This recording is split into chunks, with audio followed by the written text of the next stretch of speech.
তোমার 2 মাসের বাড়ি ভাড়া বাকি, কবে দেবে সেটা? জমিদারবাবু, শরীর অসুস্থ থাকায় কাজে যেতে পারিনি। দুবেলা পেটের খাবার জোগাড় করতে পারছি না। এত টাকা কোথায় পাবো আমি? আমি সেটা জেনে কি করব? যদি ভাড়া মেটাতে না পারো, আমার বাড়িতে তোমাকে চাকরের কাজ করতে হবে, সেটাও 4 মাস, কোনো টাকা না নিয়ে। না হলে তোমাকে পুলিশে দেবো আমি। সোদপুর নামক গ্রামে এক জমিদার এবং তার স্ত্রী বাস করতেন। জমিদার তার সম্পত্তি এবং প্রভাবের জন্য পরিচিত ছিলেন। অন্যদিকে তার স্ত্রী নম্রতা এবং সততার জন্য পরিচিত। প্রমোদা ছিলা নাকি? বাড়ি ভাড়া নিয়ে এসছো বুঝি? জমিদারবাবু, এই মাসে টাকার একটু সংকট আছে, কিছুদিন আমাকে সময় দিন। আমি আপনার বাড়ি ভাড়া ঠিক সময় মতো দিয়ে দেব। আমাদের একটু দয়া করুন জমিদার বাবু। আমিও সব দয়া টয়া বুঝি না। বাড়িতে যদি থাকতে হয়, সময় মতো ভাড়া দিতে হবে, না হলে বাড়ি খালি করে তোমরা যেতে পারো। কিন্তু জমিদার বাবু, কোনো কিন্তু না। হয় বাড়ি ভাড়া দাও, না হয় বাড়ি খালি করো। আজ বিকেল পর্যন্ত সময় দিলাম তোমাদের। যদি টাকা না পাই, লোক পাঠিয়ে বাড়ি থেকে ঘাড় ধাক্কা দিয়ে বের করে দেবো তোমাদের। প্রমোদ আর শিলা ভারাক্রান্ত মনে বাড়ি থেকে বেরিয়ে পড়ে।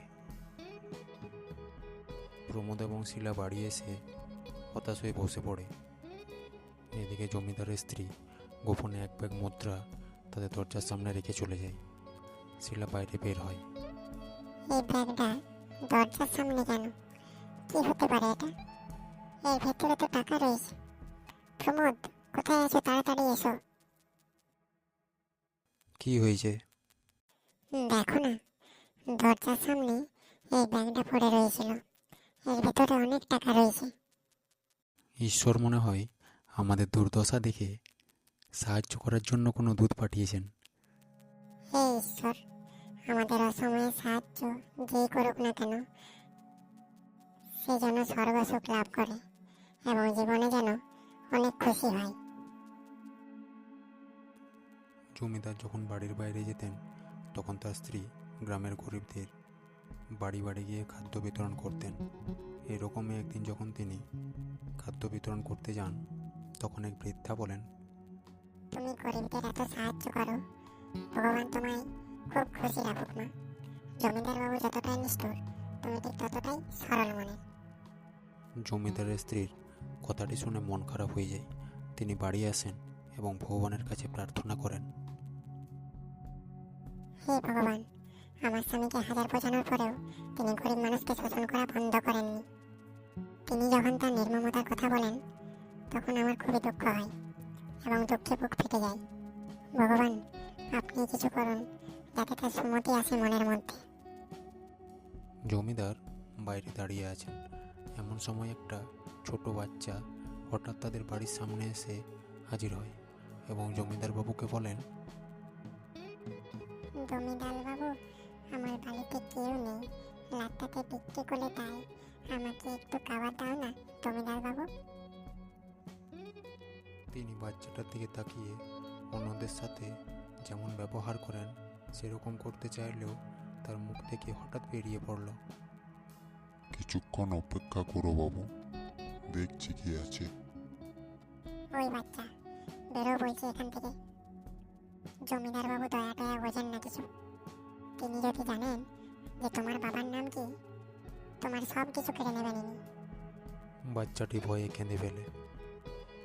ছোট বাচ্চাটাকে ওরম ভয় দেখাচ্ছ কেন তুমি? ভয় কি দেখালাম? যেটা সত্যি সেটাই তো বলেছি। বাচ্চাটা কথাগুলো শুনে জমিদারের দিকে ভয়ে তাকায় এবং হঠাৎ করে ভয়ে পালিয়ে যায়। বাচ্চাটা কোথায় গেল? কোথায় আর যাবে? তোমার ভয়ে পালিয়েছে কোথাও। সেদিন রাত্রে পুরো রাত জমিদারবাবু তার পাপের কথা ভাবেন এবং সারা রাত ঘুমোতে পারেননি। সকালবেলা জমিদার গ্রামের সবাইকে গিয়ে বলো জমিদার বাবু মিটিংয়ে ডাক দিয়েছেন। ঠিক আছে জমিদার বাবু। গ্রামের সবাই জমিদার বাবুর বাড়িতে এসে হাজির হয়। আমি এতদিন তোমাদের সকলের উপর খুব অত্যাচার করেছি। সেই পাপের কারণে হয়তো আমি সন্তান লাভ করতে পারিনি।